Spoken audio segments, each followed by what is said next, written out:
Hey, I'm getting back into the YouTube game. So where I think I'm going to take my channel is having it be a lot more broad and not just lifting content, but where I can share a lot of the thoughts that I have on my meditative walks and on my journey in life. Uh, the other day I was reading this book called Identity by Robert Fritz.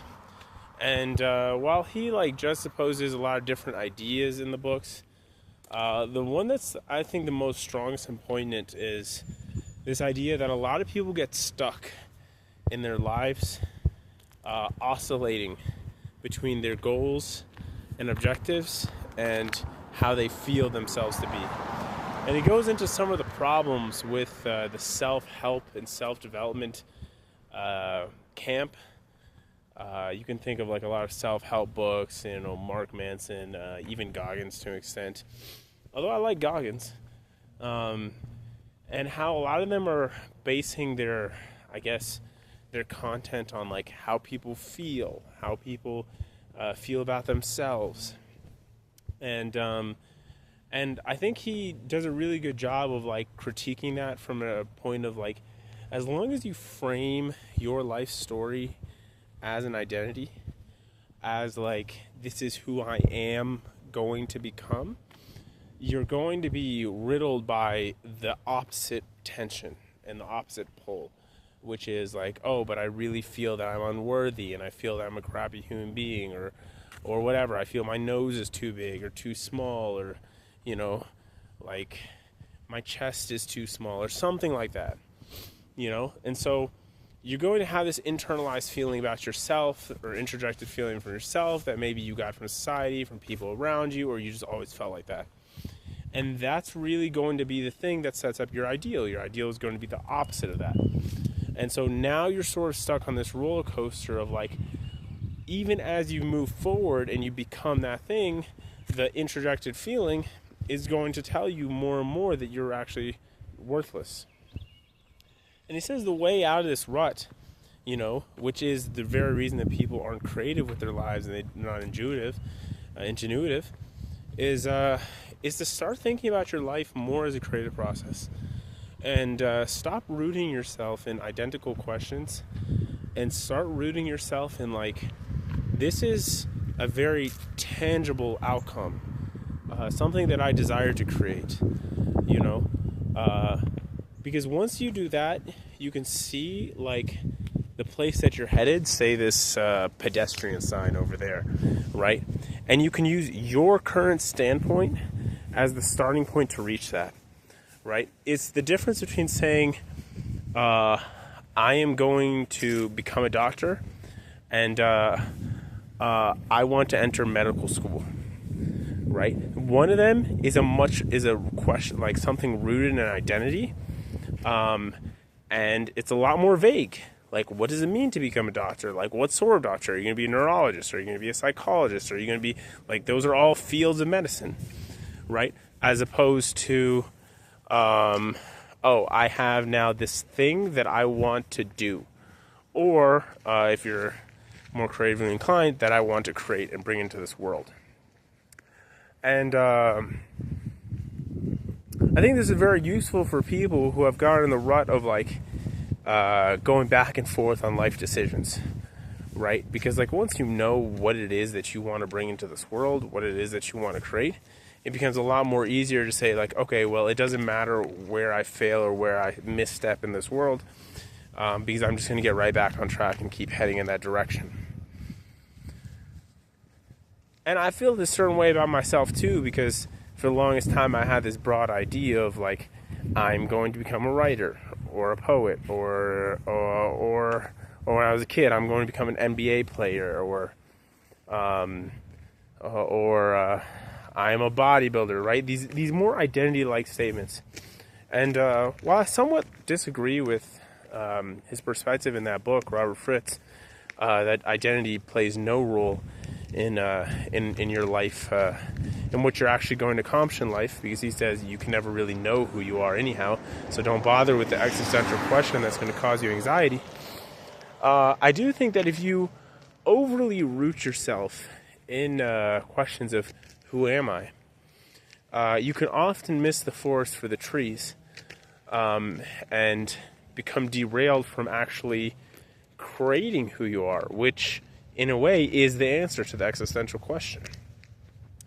So I think a balanced approach where, you have a good idea of who you are, of your likes, your dislikes, your passions, who you feel you are, your narrative history, your past, your stories. I think that's very important. So I differ from him a little bit. But I think that if you overly root yourself in that, and you're not also focused externally into what you're trying to bring out into the world and create, you can create problems for yourself. So all that to say is that if you change your perspective from I am going to become something, and basing all your goals and objectives on ideals to tangible outcomes, then you're going to start bringing in structural tension into your life.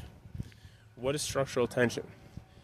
He mentioned in the book, and I've read a previous one of his books called Creative Paths, which gets into this idea and how structural tension is like a facet of all art. But it's the tension that's created when there's an antagonist and a protagonist. Very much in the same way, like if you watch a movie, the hero has to go fight against the villain. And so what is the hero's desire in this case? To save the damsel in distress, maybe, or to save his city, or so oftentimes there's a goal, right? A desire that needs to be brought into being, and there's obstacles along the path. And the beautiful thing about this approach is if you incorporate that into your life, that you have certain goals, and then the obstacles become just sort of, it's an experiment to find out how do you overcome those hurdles and obstacles. Whereas if you root in an identity, right, it becomes less. So first of all, if you do it in this fashion, where you have where you're bringing structural tension, right, the tension between where you are and where you're headed, right, it's one directional, right? You're only moving forward, and you're only like adjusting as the obstacles come about. The problem is if you root an identity, which is I am going to become a doctor, a writer, an architect, a magician, right? Not only is the place you're headed a lot more vague, but as a result of it being more vague, it becomes much more difficult to build structural tension because you don't really know where you're shooting for. But also the place that you're coming from, so the initial A point, like the point from which you go, is now no longer rooted in reality. It's rooted upon an internal feeling that you have about who you are. It's rooted in a question of identity. And the problem with that is, one, questions of identity rarely change, and if they do change, they take a very long time to change. It takes a very long time to change yourself internally to where you relate to yourself in a different way. Like if I feel that I have low self-esteem, that's not going to change overnight. And really the only way, ironically, to change that is to start creating your life into something that you can look back on with pride.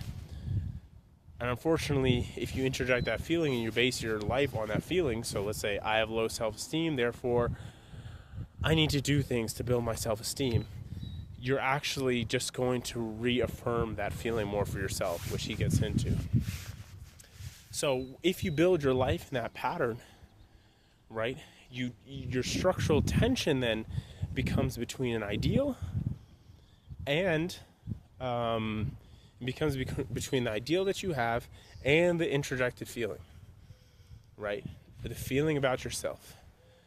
And now you're being pulled apart into two different directions, which is splitting. And that is a roller coaster. That is the oscillating effect, rather.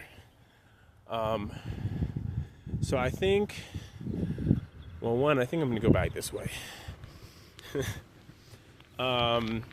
So I think navigating your life in a pattern where you have a net outcome that you can really root yourself into is a lot more realistic and beneficial.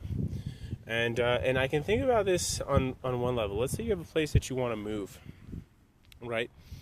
If you actually say, hey, I want to move to Kalamazoo, right? Now, once you've made that objective, you can start thinking about the hurdles and the things that you must overcome in order to move to Kalamazoo, right? But if you root an identity, that's when the sort of feelings about yourself, like, I don't know if I'm worthy to move to Kalamazoo. I don't know if I have the money to do that. I don't know if I have I don't know if I'll have time and energy. I don't know, yada, yada, yada.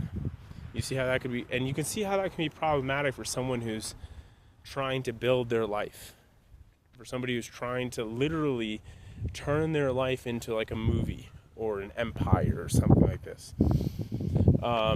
So that's one thing. And then you can start asking yourself, like, okay, well, I have this life that I'm trying to build, and I want to sort of build it from the ground, but I don't really know what it is that I'm trying to build, right? I don't have an idea of where I'm headed or what I'm trying to do, or, I'm sort of just floating, because I think a lot of people get in this capacity, and I'm trying not to tendency, and I'm trying not to project, but where life can sort of guide you and give you directions. And our education system is really rooted in one where you're supposed to not find the answers for yourself, but one, it presumes that all you really need to do is memorize something, and be tested upon that thing in order to,